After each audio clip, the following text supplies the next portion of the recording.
if no one wants to hear any more bleach hair catching fire stories, then I will crack on. So, No thanks. what did you say? Phil was like, no thanks. Like the things you do for perfect hair, right? Like, I put a story up on Instagram earlier saying, are you okay? It's just for my hair.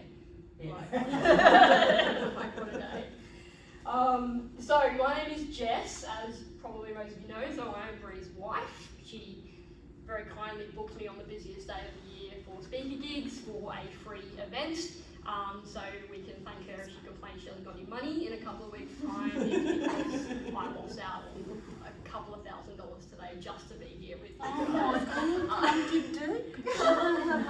Absolutely not. I've said to a few people, like last year I did Are You OK Day. I spoke to 3 different organisations in one day with the very definition of not being okay by the end of it, so I had no plans to speak to anyone at all today. But Brie asked me to come in and speak to you guys, so I thought, yeah, why not? So she always raves about working here, so I thought I'd better come and see what all the fuss is about. So with my public speaking, I like to start off and let you know that I've got ADHD. The reason I do that is I don't want you to think that I'm still on drugs, which is a common theme when someone's got ADHD. So there's 3 different types: inattentive, where you can't pay attention; hyperactive; or you've got me, which has both. The fun kind. So I like to let everyone know that because it kind of means that my brain moves so fast that my mouth can't always keep up. And often when I'm writing sentences, I've just missed out on me saying I've got ADHD, I'm not on drugs, don't worry. They're all good. So when I'm speaking, my brain moves so quick, I'm thinking kind of 5 sentences ahead. When I'm writing a sentence out, I will miss words out. It's like I would love to write a book and I'll finish it when I'm 60 because, can't quite keep up with the editing. So that's kind of what I like to let people know just to start off with. But also, I am someone who's nearly 40 years old and I dress like I'm about 15. So I like to also just kind of say, I think that's to do with the ADHD, but also could just be my maturity level in general. So that's who I am. So Are You OK Day? I have controversial opinions about Are You OK Day for someone who is a mental health advocate. We'll go into those a little bit later, but I generally kind of flip the narrative a little bit around on Are You OK Day, and I do it for a reason. Worked really well last year, and it's kind of worked as I've gone along with my speaking journey, so I hope that you guys will get that too. So like I said, it's one of the busiest days of the year in the whole of Australia for speakers, so I knocked back 4 people, 4 events to be here today. So just on the day bold, just to say thank you to my wife for once again booking me for this. But money is not why I do this work. I do this work to flip the narrative on mental health. I think that Australia is in a really unique position where they are able to, Australians are looking at the way we address mental health, the way in which we speak to each other, our opinions on each other, and kind of how we just generally interact, and we're starting to approach things in a very different way. 4 or 5 years ago, mental health was like, oh, okay, anxiety, cool. Now we're kind of getting used to, okay, well, mental health is other disorders, mental health is emergencies, it can be, psychosis, it can be all kinds of different things, and we've got a little way to go.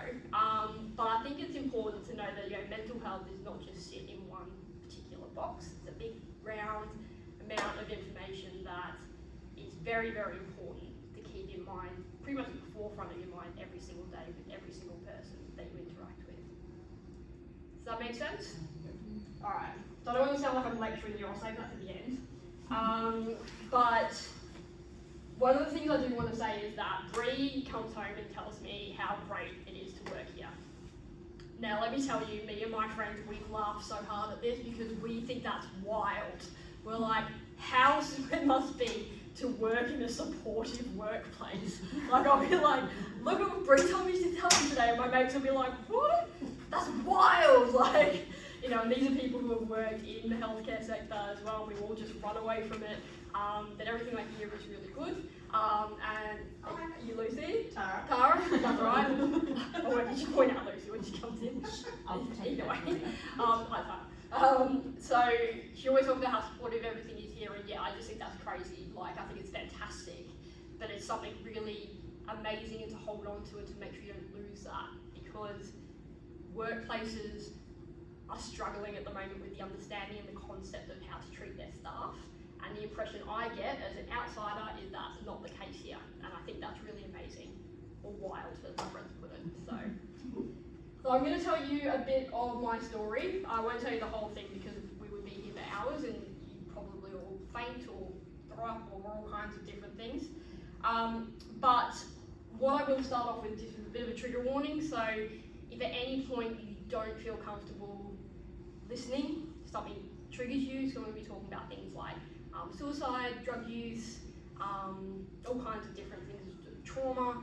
If at any point you feel that you can't listen, feel free to stand up, just like, I'd rather you be safe. I'm not going to call you out like I would in a comedy gig and be like, hey, what are you doing? Like, just take yourself out, and then if you want to have a catch up afterwards, I'm here for that too. Alright? So, you have to excuse me for using prompts with Bree's iPad because I've had to rewrite the speech today, so I don't know it off the top of my head like I normally do. So, today you see me as, I guess, a walking, talking, funny, sassy, confident person. I am not. I am very introverted, but also that was not the case for me throughout my life. And it's only been really since my mental health was addressed correctly that I've been able to look at things a little bit differently and approach life in a different way. Because nobody wakes up one day and says, today I'm going to be mentally unwell. These feelings, they build over time, and that's a lesson that I learned through the life that I led. If you keep ignoring your feelings, you're ignoring your own mind, and that can lead to catastrophic events. So I grew up in the eastern suburbs of Melbourne, very white, very rich, very kind of in the box sort of thinking, back in the 90s, and I'm the youngest of 4 kids. There was no poverty, no violence, no divorce, no nothing in our family. It was only what you could be described as normal. But I did not fit that box of normality. I was a very sensitive child. I was hyperactive naturally. I was very funny, but these kinds of things, especially around the sensitivity part, never quite fit what people wanted at that time. So people thought I was pretty weird. And that's really sad because I was just a kid. And I guess when you look back at the 90s, mental health wasn't really probably a term that had been coined, if I'm perfectly honest. So to think of seeing a young person struggling, or anybody struggling, probably, well, absolutely was met with judgment and stigma rather than support and help. I know that I was 10 years old when I had my very first panic attack. I had it in the front room of my family home, and I remember it like it was yesterday. I was hyperventilating, shaking, crying, and this became a persistent theme throughout my childhood, into my teenage years, into my 20s. Still today, I struggle in large social gatherings. Bree has to drag me kicking and screaming to a social event and give me at least 2 weeks notice and 2 weeks afterwards to recover. But when I was younger, I really struggled in social situations. So I would kind of be in like a kind of group like this, right? You'd be at school and sort of just chatting and everything, but I would just be getting anxious. And things like my stomach would be turning, and like my palms would be sweaty, my brain would be going a million miles an hour. And to kind of bring that into perspective, you might know that Eminem song, Lose Yourself. Yeah, it's like, you're right, I'm not gonna rap it because I did that once at a speech very early on, and it did not go well. So, but yeah, his knees weak, palms are sweaty, vomit on his sweater as he smells spaghetti. That's pretty much how it would feel. I was actually listening to that song on the way here. That is how I would feel, just minus spaghetti, minus mum, okay? when I became anxious in these scenarios, because I didn't know what was happening, I would be ashamed and embarrassed by how I was reacting. So my hands would be shaking. I'm kind of like, I don't want to be here. So in order to get through that situation, I would distract. Now, I was a pretty disobedient kid. Bree would say that I'm a disobedient adult. She does say I have oppositional defiance disorder, something you can't, diagnose as an adult, but I don't doubt it somehow. But what I would do in these situations, being this disobedient, hyperactive kid, who's very anxious, very sensitive, very like getting upset in situations, I would lash out, but not in a violent way. I would distract. So, did anyone go to school? Like, anyone go to Catholic high school? Yep, alright. I feel that's painful. Remember them like metal lockers? Yeah, cool. Alright, so I used to run at those, grab them, and rip them off the wall. Right? I'm not very strong, but like in those moments, that's something I would do to kind of just take the focus away from whatever was happening anywhere, so that nobody would notice that I was having anxiety, having panic, anything like that. I would be throwing random science artifacts out of windows. I would do all sorts, but my favourite time was, I can't remember what I did, but this teacher took me by the arm and dragged me all the way up the corridor of school. Like I was like this, and he dragged me all the way up, all the way to the coordinator's office, where my disappointed mother was waiting. So, none of these things were ever helpful to me. Like, punishment is not helpful in those scenarios. All that did was make me more frustrated in my own mind. It didn't matter how many times I ended up in detention, suspension, or they tried to expel me, they didn't win. Like, it didn't help. Nobody offered to say, are you alright? What's happening behind the scenes? Like, is there anything going on? It was a simple, you're an annoyance, so we'll punish you. So that was how my teenage years came about. As a result of that, from a very, very young age, I began drinking. And the reason I started drinking was it was after a grief incident that happened within my family. The same place where I had that panic attack, that was where it happened. And I realised that alcohol would take the edge off of how I was feeling. And I was really young. And that alcohol use carried on into my teenage years. And by the time I was about 17 years old, you could probably say I was a full-blown alcoholic. Now, absolutely nobody knew. I was drinking at school, I was drinking at home, and if anybody did actually notice, they never said anything. I think it was maybe perhaps ignorance. I know I put on a performance later, which I'm about to go into, but when you're younger, you're drinking, it is fairly obvious, so I don't know why no one picked up on it, but they didn't. So that carried on, so about 17 years old, full-blown alcoholic. That's kind of how I see it these days. So the thing is though, when you're in a sort of a cycle of addiction, you become incredibly good at performances as you get older, right? Because you don't want anybody to know what's happening behind the scenes that could actually be pretty dark, and that you're not just the party girl who goes out on weekends. You are actually drinking 9 to 5, 9 to 9, etc., etc. But I became so good at performances that I actually led a really successful life in my 20s. I travelled the world. I went to 54 different countries. I walked across Spain for 2 months. I went to Everest Base Camp. I lived in Nepal for 3 months. I did a lot of things. But the biggest thing I did was that I built a career from scratch in corporate financial management. Now this is hilarious because that teacher who dragged me up the corridor, that was a maths teacher. I failed maths significantly in high school, but I found an interest in numbers later in life. And the reason I found numbers interesting and still do is because you can't argue with them.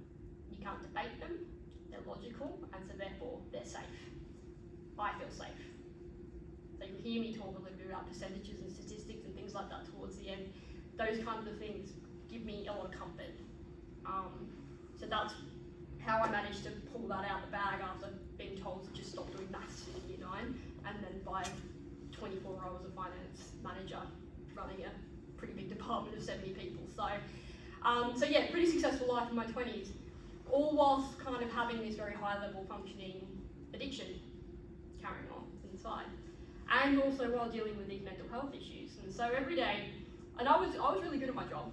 I'll give myself a pat on the back for that. I was really good at my job. But I would get home every night and I would ruminate about every single thing that had happened that day. It didn't matter what the interaction was, what the outcome was, who it was with. All I could do was just spin and spin and spin over those interactions until I got myself into such a state of panic and anxiety that the only way I knew how to get out of it was to turn to the things that I've been doing my whole life, which was drinking and now taking drugs.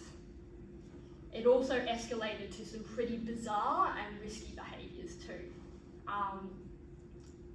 In order to feel normal, I had to become a nothing, fall into like the abyss, if you will.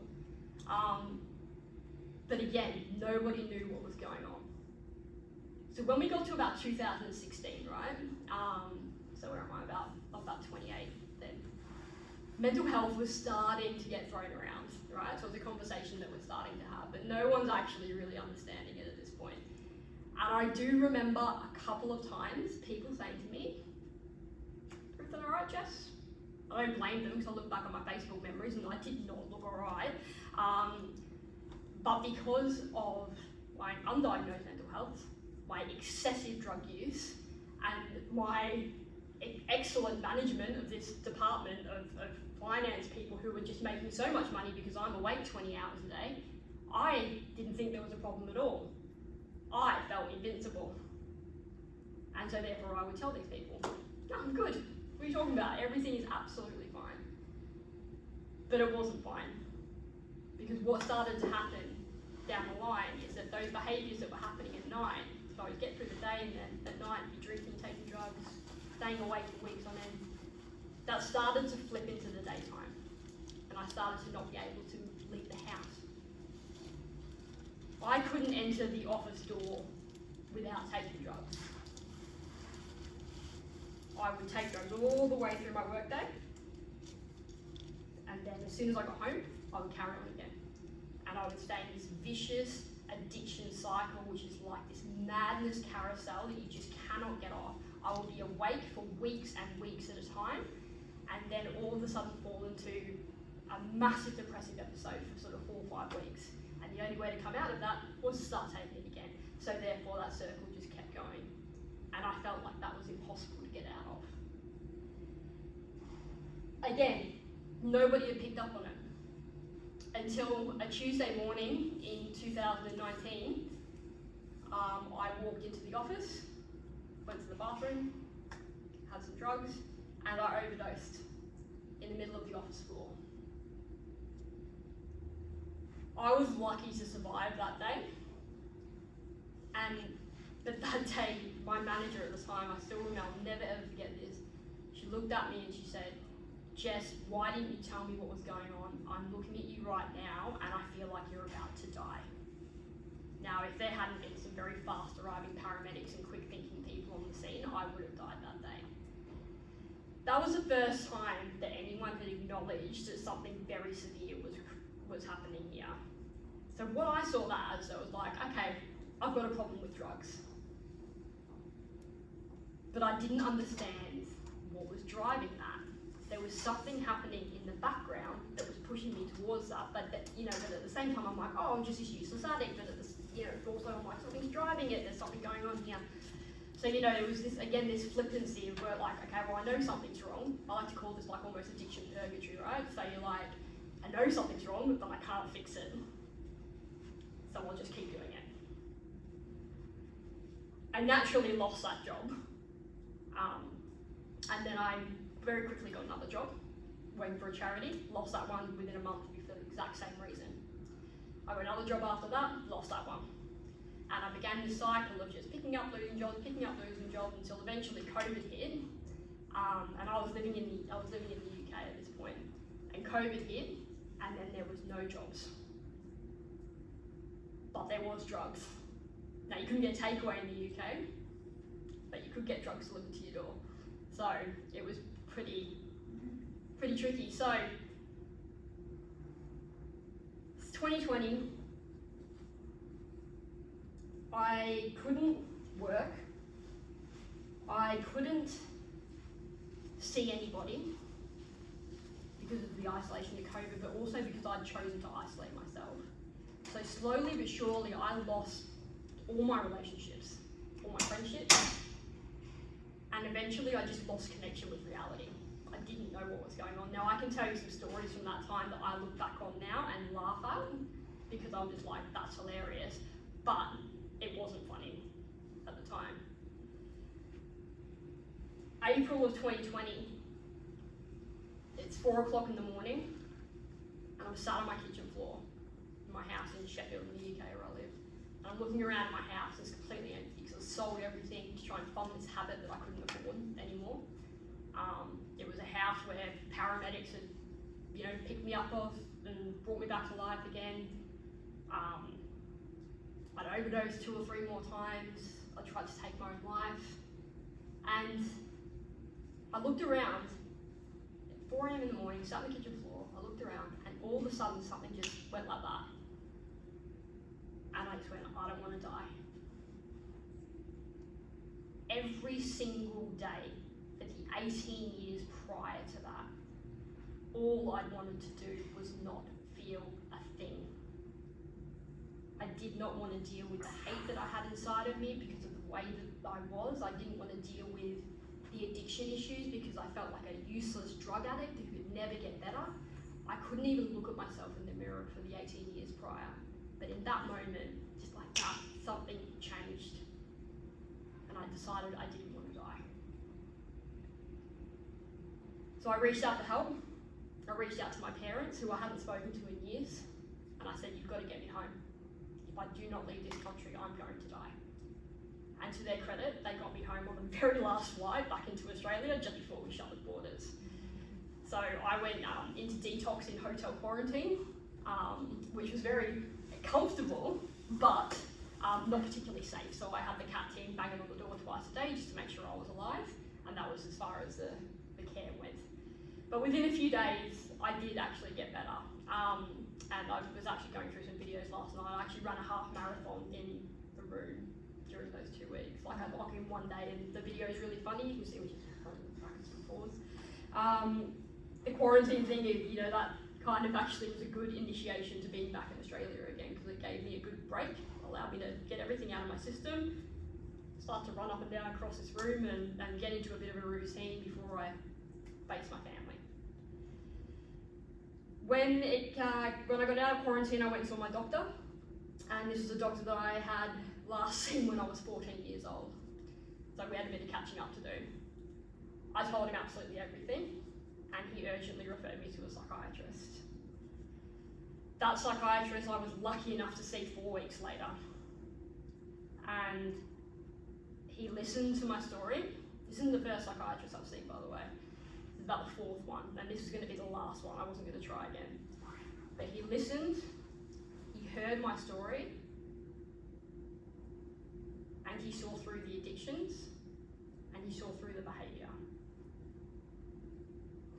I was diagnosed with bipolar 1, with predominantly manic and psychotic symptoms. I was diagnosed with complex post-traumatic stress disorder, which made sense because it accounted for the unreasonable way in which I would emotionally respond to specific situations. Once I learned about it properly. At first I was like, what are you talking about? I was diagnosed with generalised social anxiety, panic disorder, and finally ADHD. Now, that psychiatrist that day, you would think that'd be quite overwhelming, but he saved my life. All of a sudden, I wasn't the person that I thought I was.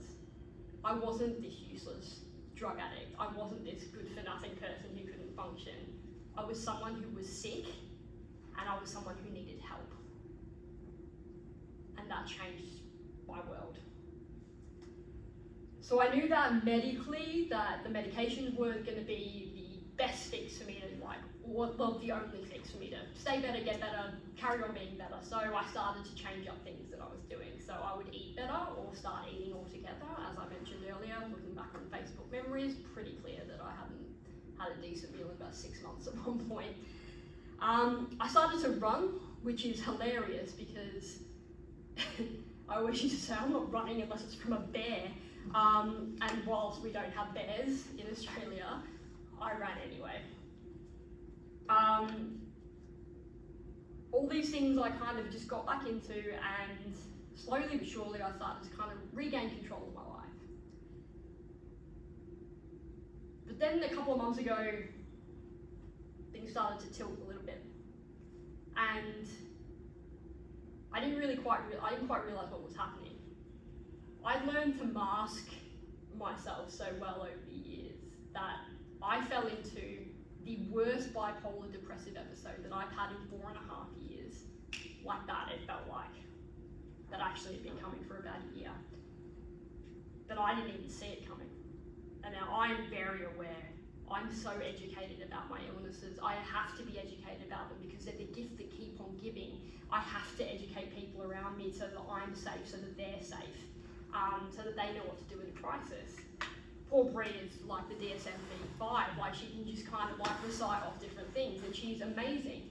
But what we were hit with at this point was something that we came out of nowhere, and I fell into this depressive episode, and for the first time in 4.5 years, I had to seek emergency medical help. Now, reaching out for help when you're a mental health advocate who speaks in the public eye, who was a speaker for Beyond Blue, I filled myself with all the stigma that I'm here to tell you today not to have. I stigmatized myself. I was so embarrassed. But I went and I got help. Kind of strong arms into getting help. Brie the bulldog, do not mess with her. She had everyone terrified at the hospital. She told us. Yeah, they loved me, thought I was hilarious. Brie, oh god, they were like, Brie Kennedy. So right now I'm okay. I'm getting better, but I'm not 100% okay. Right? So every day is a challenge, and little steps forward I do each day, and I'm kind of like, yep, good job, and I'm getting used to like teaching myself to be proud. And I started to do things that I used to make fun of. It's good timing you coming in now. So I used to laugh and ridicule people about their natural ways to cure mental health. Just go outside and have a walk and a glass of water, Jess, you'll feel loads better. And I'd be like, fuck off. No, that is not how you deal with bipolar. But one day I thought, I'm gonna go for a walk. Had a glass of water, went for a walk. Lo and behold, I felt better. And I was like, all these people I've been making fun of for years, they were actually onto something. So now every single day, I go for at least two 30-minute walks every single day. So I go in the morning, well it depends on what shift Bree's on, honestly. She's been around so much at the moment, I've not been able to go, but like when she's not there, that's when I go. So I go for a walk for 30 minutes generally in the morning and at night. And I have my water. All I do is drink water consistently, all the time now. I don't have anything else. So that was pretty ironic. The second thing, I always used to hear people bang on about sleep hygiene, right? And I was like, whatever. Like, I don't even know what sleep is. Like, I just accepted that I didn't sleep. And I still don't sometimes. Like sometimes I don't sleep, and that's okay. But I have like a military regiment now of like, I have dimmer lights set up in our house connected to the Wi-Fi that go off at like 9:30, 10 o'clock, and if I'm not asleep at that time, I know I'm up too late. So it's like I need to take my medication, I need to get into bed, and I need to close my eyes. When I wake up in the morning, I wake up at the exact same time every single day, and I get up at 6 a.m, I have a shower, I go for a walk generally, and I come back and have another shower. Our water bill's astronomical. And then at the end of the day, go for my walk, have dinner, and again, I have another shower, straight back into bed. And I do that every single day. That's changed my life. It's changed my life so much that I track it on my Apple Watch, and I look at it and I'm like, this is amazing. Like, look, I'm like, like asleep like that. So the routine of that has made a huge difference. Now, a lot of people bang on about meditation. Now, let me assure you, with this brain, absolutely not. Bree's dad is a very renowned meditation teacher, and we had a bet once that he thought he could teach me how to meditate. I'm like, $100, mate, no chance. And he tried and he tried and he tried, and I was just like, absolutely not. No, not going to work for me. So my version of meditating is listening to music in the car on my way here, nice and loud. I had Whitney Houston banging as I came into the parking garage. But also, instead of doing meditating, I've learned how to do breathing exercises. Another thing I used to laugh at people about. So now I've got breathing exercises down to such a fine art that I can get my anxiety just at a level where it won't fall into a full-blown panic attack. And that's something that, again, I'm learning to be proud of myself for. And finally, I have a wife. Now, let me assure you that there is no accountability enforcement stronger than the wife of a lesbian in recovery. It is like living with a narcotics agent who watches my every fucking move, but she loves me despite my diagnosis. She knows when to help. She knows when I need help, even if I don't know that I need it. And she loves me despite that. And let me tell you, on our first date, I red flagged her like you wouldn't believe. I was like, I'm a recovering drug addict on this, prior to the diagnosis. Like, I think I got bipolar, blah, blah, blah. And Brie went, I'm like spiritual, I like crystals. And I'm like crystal meth? Or, and I'm like, not the same thing, but you know. So I thought, better lock this one down, so I proposed to her 3 months later. So, but yeah, so no, yeah. Incredible woman, so you know, on a daily basis I would give her a hug just because I don't know how she puts up with me in general. I am absolutely exhausted. She's pretty happy to put up with you. You're nothing on me, like nothing on me. So that's basically where I'm at the moment. And that kind of leads me to now talking about Are You OK Day. Probably worth saying actually before I do talk about this that I am on a first name basis with my pharmacist Anthony. I see Belinda, my best friend, the psychologist, once a week and congratulate her with a card every year saying, well done, we made it. And I see my psychiatrist every couple of months and my GP every week as well too. So very strict regime of medication, medical attention, and also these little walks and things like that as well are what's keeping me moving forward. So, just let me get to where I am. So, Are You OK Day? So like I said, I've got some controversial opinions about Are You OK Day. Nothing frustrates me more than one single day a year where everyone checks in on everybody else. Okay? So, I do, however, think it's amazing that the media coverage that it gets, or anything where we talk about mental health, creates a lessened stigma. And stigma is the biggest barrier to anybody getting help. Because you're so embarrassed. I cannot tell you, like, it seems like with drugs and alcohol, like, I remember walking into a service once, like, put my foot in the door, and it was the most terrifying thing I ever did. I just took my foot straight back out again, and I walked away. Because of the stigma that I had within myself. So your work environment, and how much of a role that you have to play with the mental health of your co-workers and your own self, really, it should never be underestimated. So this is where I can tell you some statistics. It's my favourite part. So, a couple of examples, I won't overwhelm you. 1 in 3 people are suffering right now, right this second, with anxiety, persistent anxiety and depression. So if you look around the room, especially with women, it's actually double that. So, I can also tell you that healthcare workers, such as yourselves, I don't know if any of you guys know this, but have you heard about psychological safety in the workplace? Yeah? new law that's been passed. Love it, my favourite thing at the moment. Healthcare workers like yourselves lead the whole of Australia ahead of construction workers when it comes to being adversely affected by poor work environments due to mental health and psychological hazards in the workplace. And that's in healthcare. It's so important to protect a safe work environment because what you guys have is so rare. I've spoken to over 75 organisations in the last year and a half, and I can count on one hand how many of them I felt personally safe in. I did mentally safe and felt that they were actually doing things for a reason. You want places where you can speak up without fear of shame or judgment, where you can be yourself without worrying about how others will perceive you. That is so important.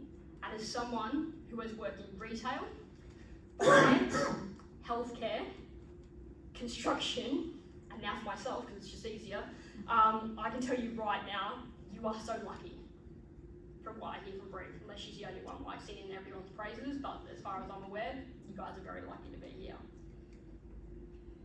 Asking are you okay is important. Creating a safe place for mental health at work has never been as big a deal as it is today.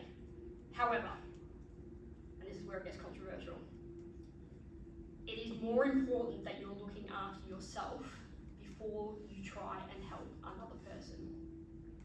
That's always missed on the posters, and this is where I flip the narrative.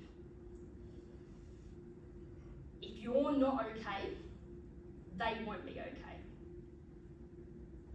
So look around yourselves, understand your strengths, understand the strengths of those around you, and if you see someone who might need some help and you don't feel that you're in the place to ask them if they're alright, go to somebody else and ask them to do it for you. If you do feel strong enough to check in on that person, be prepared for what you might hear. If something's hard to say, it's going to be very hard to hear. And that's why it's important that you know your support systems, who your mental health first aiders are. I'm not sure how you guys do that here, but I would assume there's one or two. Hopefully, like after this, you will go and do it because it's actually an incredible course. Know who your mental health first aid team is. Have the phone numbers for places like Beyond Blue and Lifeline in your phone. I worked for Beyond Blue. I didn't even have their number in my phone when I went through a crisis. I do now. I gave them a ring like a couple of months ago and I still wasn't feeling okay. Chatted on the phone to a dude for like 15 minutes, felt better. You got those numbers in your phone, you can just pass them along. Because the most important thing about asking someone if they're okay is not to be their saviour, it's to push them along to the services in which they can help. Finally, if someone has reached out in a state of vulnerability to you, don't dismiss them.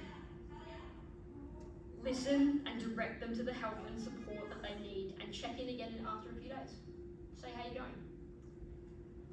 I know that my life would have, who knows where I would have ended up, but it would have gone on a very different trajectory if someone had persistently and really wanted to know if I was alright. And after that, if I told them something, if they actually followed through, that would have been a key difference to me. You don't just check in on people when the media tells you to. You've got to do it and be aware of it every single day. Thank you. I hope that wasn't too much of a lecture at the end, but yeah. You should give me Mental Health Awareness Month. Alright, has anyone got any questions? And please don't be afraid to ask. I had a 17-year-old ask me if I hung out with someone, with people who still took drugs the other day, and I was like, you savage, no one's ever asked me that. Oh, that's a good question. That's why I don't speak at schools, you're scary. But yeah, any questions at all? Good. You covered pretty much everything. The good, the bad, and the ugly. You think so? That's just chapter 1, but yeah. Yeah, but any questions or anything that anyone would like to know? Where would you like to see the mental health system go in terms of? Well, how long have you got? Yeah. So I want to see mental health understood. So I worked on Beyond Blue strategy last year for Yeah. 24-25, right? God, I was so annoying to them. I was like, you can't do that. Like, no. Their strategy is to start with kids Right. and prevent mental health from escalating into teenage years and adulthood. That actually makes sense. Right. To create mental health awareness with children to try and prevent these, things like me, like bipolar was developed in me, no one in my family has it, it's an environmental diagnosis. If it had been caught early, probably wouldn't have it. But it is what it is. So working with young people, and I mean early childhood, like your kind of young people, and educating families and parents around mental health is really important. However, what needs to happen elsewhere in the whole of Australia, not just in the healthcare system, but just in general, is people need to understand the full extent of mental health, and that's why mental health first aid training is so good. We need to understand that somebody who has bipolar can go into psychosis and think that they are somewhere that they're not. That somebody with anxiety and panic can go into a full-blown panic attack and be rocking and curled up on the floor, and that's actually what it looks like. It's not just something that you talk about. And I think a lot of people kind of just think, oh, a bit of depression, a bit of anxiety. No, I will be like down here in the fetal position, like screaming, like trying to talk until Bree's like, what are you trying to say? And then eventually I'll be like, your friend's an emotional retard, and then I'll feel better again. So people need to understand what these conditions can look like and not be afraid. I announce myself when I come in the room. I'm like, hello, I'm Jess, I have ADHD, I have bipolar, I used to take drugs, you can't judge me, right? I do that for a reason, because I own the story, I own the narrative. It's a shame coping mechanism. But mental health reform in general, there needs to be that acceptance, that stigma needs to be removed. Stigma's the biggest barrier, but there needs to be funding. We haven't got psychologists, we haven't got psychiatrists, we've got psychiatrists who are profiteering off of things like ADHD. So I work with advocates in the ADHD sector to, so I was part of the Senate inquiry from last year, and we've got like psychologists saying they can diagnose ADHD when they can't, but they'll charge you $1,000 just for the fun of it, whereas that appointment I had with my psychiatrist was $450 in 2020. That exact same appointment today is $1,200. There's no reason for that. They're asking the same questions. I know. And so that to me is something that's been ignored by the government that needs to be looked into. Thanks. Long-winded way of answering your question. Yeah. I hope that's okay. No, Yeah, I can talk about it all day. I do Yes. talk about it all day. Bring all to attest to that. So, any other questions? Yeah. I guess when you reflected on Are You OK Day and how it should be every day, and Yeah. completely agree. Sometimes, and you reflected on how hard it is sometimes to ask those difficult questions, because it is hard sometimes to ask a difficult question and then sit there in that space and listen. So what kind of, support for the team here could we think about in regards to managing those conversations and asking those difficult questions? So the best thing you've done is get a trash panda like me to come in and talk to you, And we videoed you. traumatized, like covered in tattoos, and just be like, hey, here's who I am. This instantly creates an environment where people feel safe to talk about what they're going through. Another reason why I announce myself when I come in the room is because I know it helps other people, and the amount of people that I used to work in traffic control, right? Don't do it. But I work with a different person every day. And every day I'd be like, I'm Jess, blah, blah, blah, blah, blah, blah, blah. And then they would tell me something later in the day, either about mental health, could be about abortion, could be about drugs, jail, something they've been hanging on to. So that's how I create that safe space. So I think by being realistic and honest about maybe what you're going through, because we're all going through something, that creates an environment in which people feel safe to speak about what they're going through. Not to one-up your situation, but generally just to show that it's okay to be vulnerable. Yeah. Any other questions? I've got one more. How do you feel if everyone came and stood up the front and had a photo with you? Yeah, that's okay. Yeah, of course. Yeah, that's absolutely fine. Love a photo. That's absolutely fine. Before we do that, has anybody got any other questions at all? I have one. Sure. Where do you see yourself in the next year or so? Jesus. Your career. Jesus. We're as savage as a 17-year-old. So mental health speaking for me, I recognise is something So I've rewritten my entire speech because I realised that it was something that was causing me a lot of trauma. I was basically trauma vomiting, is how the clinician put it, 2 clinicians actually, on a weekly basis. And you know, I knew I was doing a good thing, like I was advocating, creating an amazing thing and creating these safe spaces, but the way in which I was doing it, I wasn't realising that the crash I was having afterwards. So I am not completely moving away from mental health speaking, but I am taking a break, and I'm doing wedding emceeing. Oh, I'm so excited, I got my first one in October. Oh my I am doing an MC, I will MC your wedding, I will MC the shit out of your wedding. And the first one I've got is at the Savoy in the city, like it couldn't get any posher, and I'm just like, why have you hired me? Like, look at me. Anyway, they're great people, I'm very excited for it. But for myself, though, I really see myself working for myself. I think the time has come where really management above me is not something that works. I've got Brie to start. You're really dubbing me in. No power tools, Jess. You know, the time's come where really I need to be working for myself. Now, this ADHD brain has learned a lot of things. I can design websites. I can pull a computer apart and put it back together again. I can. Look at your Facebook page. Yeah, there you go. Yeah. Ricky's stalking me on Facebook. You see, so yeah. You requested a like on that. Yeah, I did. Yeah, so I'm kind of doing like a soft transition from Jess the mental health speaker into Jess the party planner. No, the event speaker, MC, and casual Well, Rosie Batty talked a lot about that, that's why she had to leave. Yeah, Yeah. it's a bit tricky, and I said to Beyond Yeah. Blue, so I've sort of resigned from being a speaker to Yeah. Beyond Blue. I'm still working with them. Yeah. But when I will come back to your question, No, probably, you're Brie, fine. but when I said to them, look, you need to be aware that there's a crash after speaking, and I knew there was, because I remember the very first time I spoke with my dog Delilah, we did a video, and I remember driving home being like, oh, this feels amazing, it's the best day ever, I'm going to make such a difference, and bang, I was like, no one is ever going to know how I feel right now. And crash came, and I was expecting it that time. But I thought I'd kind of gotten over it, but then I realised I couldn't remember how I got home from all of my speeches. So, you know, it became a thing, and the way I've rewritten my speech now, I mean, this is nothing compared to how it used to be.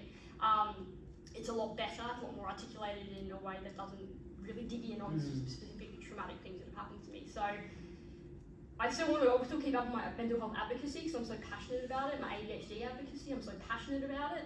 So passionate that it's infuriating to anyone I speak to, especially politicians if I see them in the street. But by next year, I would like to be working for myself, running a not-for-profit, where I'm doing MCing, event stuff, speaking, and also training people who want to be speakers. Oh, cool. Yeah. Because I just magically became one. I kind of just wrote it down one day. I'm like, yeah, I'm a speaker. 3 months later, I was one. So, you know, if I can do it, anyone can. Yeah. Anyone else? Probably when you're all out with all my words and chaos. When's your wedding? December this day. Yeah, I'm free then, so just busy on the 10th of October, 14th of October next week. But yeah, I can do December. I'm good. I'll pencil you in. Just keep me updated. But the wedding MCing's great. Like, it's fun. It's a joyous occasion. And like this first couple I'm working with, they just want me to hang shit on their entire family. They're literally just giving me a list of like things to call people out on, and I'm like, all right, I'm gonna call your dad out on opening his wallet for the first time and paying for your drinks. I'm like, no worries, Mario. Like, you know, it's something different, but it still utilises the skill set that I've got. So I'm excited to do it. So I think it suits you. I thank think you. you found your niche. Thank you. I'm hoping comedy will become a thing as well. So I'm funny, aren't I? Alright, no one's got any other questions, and yes, happy to have a photograph. I'll just quickly stop this recording as I run towards it. Hopefully. Is everyone happy? It will be going